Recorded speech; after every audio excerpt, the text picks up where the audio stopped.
Right, so the next thing is to make the animation a bit more interesting using those modifiers. So I've chosen the first letter here, and you can see that at the moment I have only 2 keyframes on here, changing the position from frame 0 to frame 10. So I'm going to make this a bit more interesting by putting a taper on it, because it's quite tall and thin anyway. So I'll put a taper modifier on. And then what I need to do is, if I want to set my initial value, I need to rewind it back to 0, frame 0, or I can do it without the auto key turned on, or both. And I can give it an amount, well, like that. There, something like that. Okay, so that's now going to be in the initial shape. If I now go up to frame 10, I put my auto key on, make sure auto key is on for this bit, and then I can just set that back to the default value of 0. You'll see now that it animates from being tapered to being normal over the course of those 10 frames, which is okay, which is okay, but it's not that interesting. So let's give it a bit of character now. So now it's got there, the E comes in, and now I think it needs to show off a bit. So what I need to do, I want to hold it in that position for these 15 frames down here.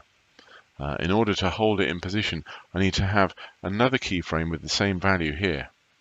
So if I go back to frame 10, you can see the amount of my taper was 0, and you can see there's a keyframe set there because my little spinner has little red corners on it.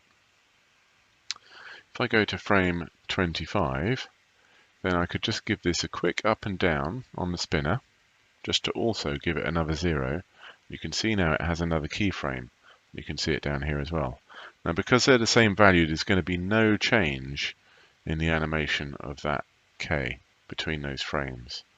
And then I want it to get a bit wider. So let's give it, I don't know, 8 frames. And then I'm just going to increase it quite a lot. He's stretching now, he's saying, I'm the best. That almost looks like quite a good sort of pose, doesn't it? So you can see now he comes in from skinny, he then pauses until the E comes in, and then he stretches big like so. Okay.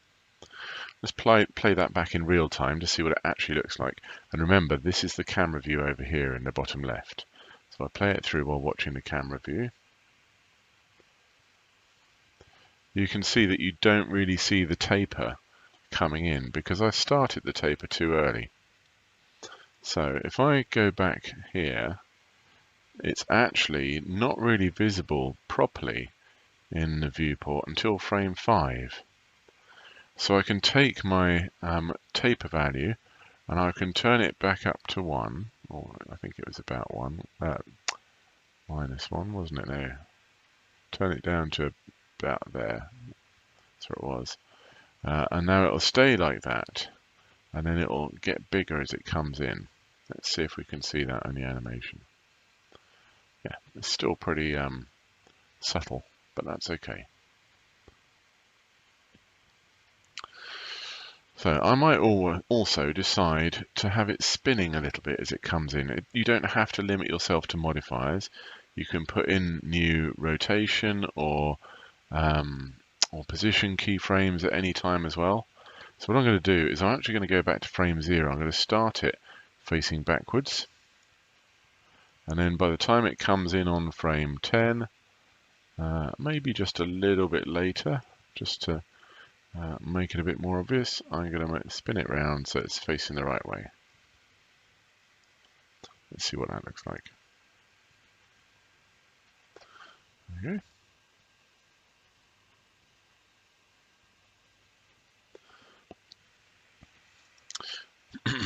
Okay, let's do one more modifier. It's been sat there a while and no one's taking any notice, so let's get to frame 60 and I'm going to put on a push modifier. Push. Okay. Now, the push modifier hasn't got any keyframes at the moment, and the push modifier is now on that letter for the whole of the animation. It doesn't suddenly appear on frame 60, as you can see. It's there the whole time. But what I do need to do on frame 60 is I just need to give this a little wiggle up and down to give it a keyframe here with a value of 0. And then over, say, 6 frames, I'm just going to push that up a little bit to make it a little bit more solid. So now let's see what it looks like. Again, watching in the camera viewport here. Okay.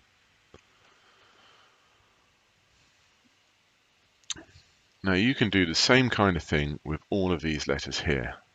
So I'm going to let you have a play with that, and then we'll come back one last time just to look at how to put some materials on this, how to set the lighting up, and how to render out the final video.